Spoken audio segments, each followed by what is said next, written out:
Good evening. Thank you for calling Electronics or Us. This is Rachel. How may I assist you? Hi, Rachel. I'd like to know how to use this car Bluetooth headset I recently purchased from your store. Sure, ma'am. I can help you out with that. But before anything else, may I have your name so that I can address you properly? Yes, this is Meredith Blake. Okay, thank you for that, Mrs. Blake. What exactly do you want done with your headset? I want to know how to use it. Okay, ma'am. May I get your headset's model name and number, as well as that of your phone? I bought a Plantronics Marquee 2 M165, and I use an iPhone 4S. Okay, ma'am. So have you tried pairing it with your headset with your phone? Yes, I have. Okay, first, I need you to unpair your device with your phone. Unpair it? Yes, ma'am. Okay, done. Now, please switch off your phone, then turn it on again after around 5 seconds. Switch it off and on? Yes, please. Done. Now what? Okay, please pair it with your phone. Okay, paired. Now what? Ma'am, is your headset working now? That's just it. I want to know how it works. I already told you that I've paired the device with my phone, but I'm not sure if you get what I mean. Well, yes, ma'am, I understand where you're coming from. That's why I'm trying to help you, okay? Well, we've already done that. I only asked a simple question. Why can't you seem to get that? Yes, ma'am, I understand where you're coming from. That's why I'm trying to help you, okay? Know what? I don't think you do. We've been at this for over 30 minutes going around in circles. I'd like to speak to your supervisor. I obviously won't get any help from you. Okay.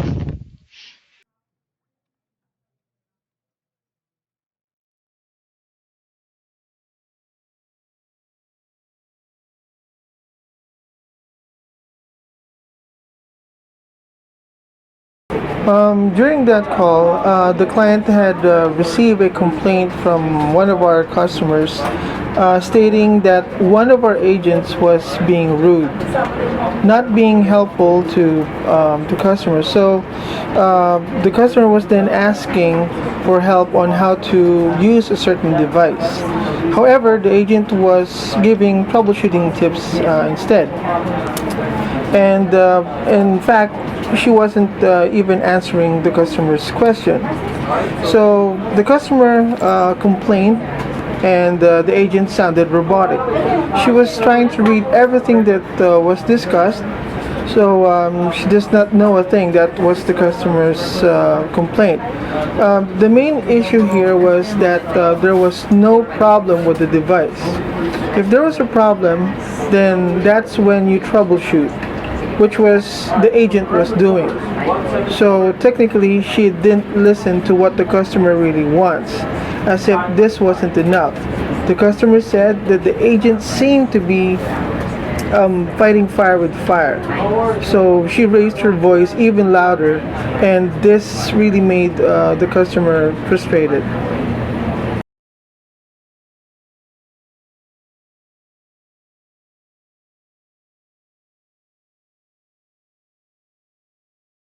It was clear that the customer mishandled the customer. It was clearly seen that the person didn't build rapport with the customer. Customer got mad, and basically customers would want the personalized touch of an agent. If they want to have their issues fixed, they could have just gone through the internet and researched on forums. But the fact that the customer called, the person would clearly want a personalized approach coming from our agents. Actually, based on the experience that I have done in the past and other clients that I've handled, being rude doesn't necessarily mean you are inefficient, and also you lack enthusiasm. Because to begin with, when you say inefficient, you sometimes, you mean well, but again, not because you're not just doing your job, then you become inefficient. In the same token, that when you lack enthusiasm, sometimes you can be sleepy, or sometimes you're just not into the zone, into confidence. It may seem that you're not rude, but you're not. When I say rude, rude really means that you are being impossible to the customer.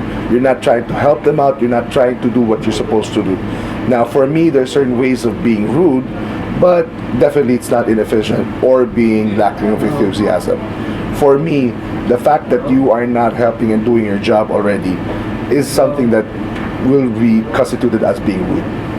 From my experience, and based on the other clients that I've handled in the past, most often that mishandle calls are new agents. The reason for this is because these new agents do not have the same training, product knowledge, and practice that the experienced agent has, and they don't have the time as well.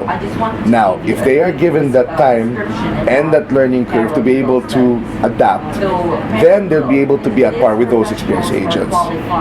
There are certain agents though that are very special enough to be able to cope with, but these are 1 out of 100.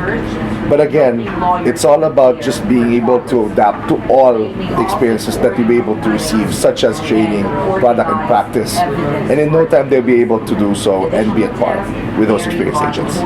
There have been multiple cases where new agents mishandle a call. Not purposely, of course, but the fact that they're new may have been one of the reasons behind it. Yet, with this said call, the agent seemed to have a slow grasp of the situation. What the customer wanted, for example, was how to really use the unit, not to troubleshoot it. For us to resolve the issue, what we did was we got the information, we looked for the customer, we looked for that call, and we looked for that agent and got her side of the story. So we listened to the recording to investigate what had been done.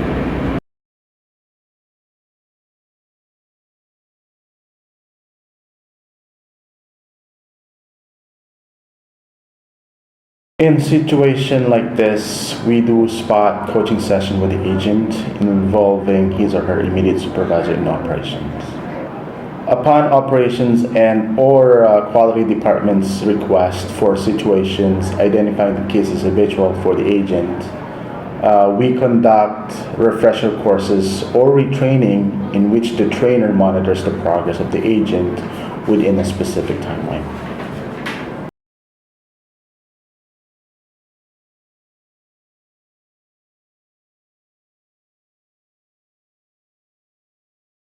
In that case, I would mark down the agent under call control and how the empathy was delivered. I will request the agent to be in a meeting status to discuss the root cause of her opportunity. Then, we will create an action plan with the agent to rectify that opportunity. First, we need to make sure that the agents understand the problem. If they don't understand the problem, and then we tell them that you need to do certain things, they will just ignore the instruction of the team leader. But if you make them understand, they would clearly follow the team leader's instruction and improve along the process. I would empathize with the customer. That's one problem that the agent clearly mishandled. She failed to bridge the gap with the customer, and she was unable to connect with her.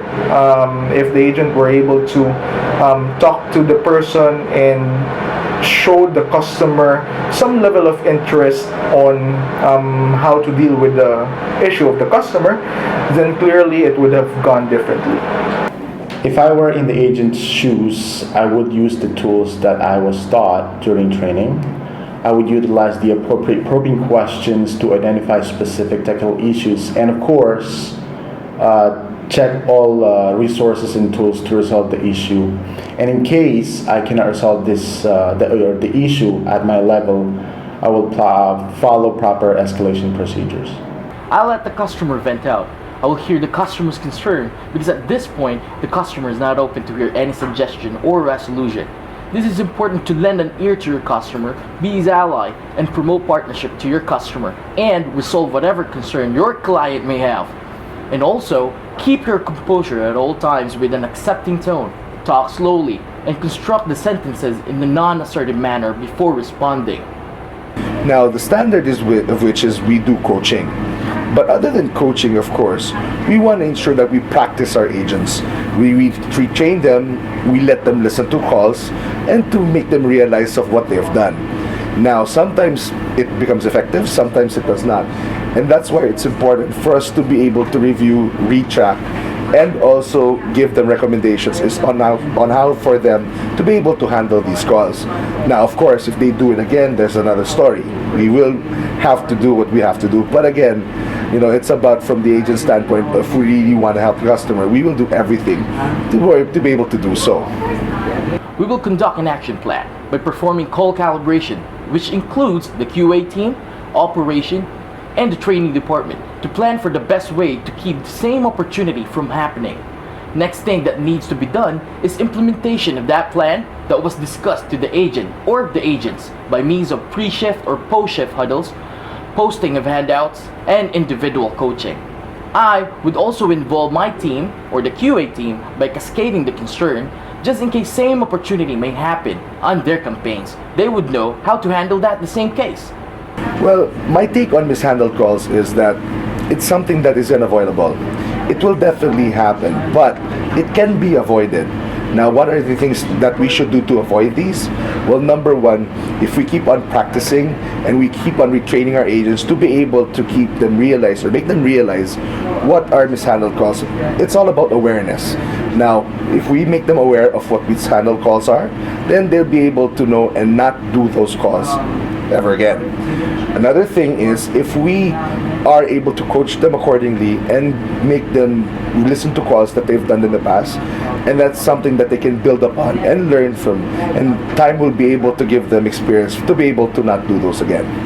Now, the other aspect of this is if we give them good samples of calls that, how they're supposed to be handled in the first place, then we'll be able to give them a good practice, and it will be a good running motion for them to be able to do in the future.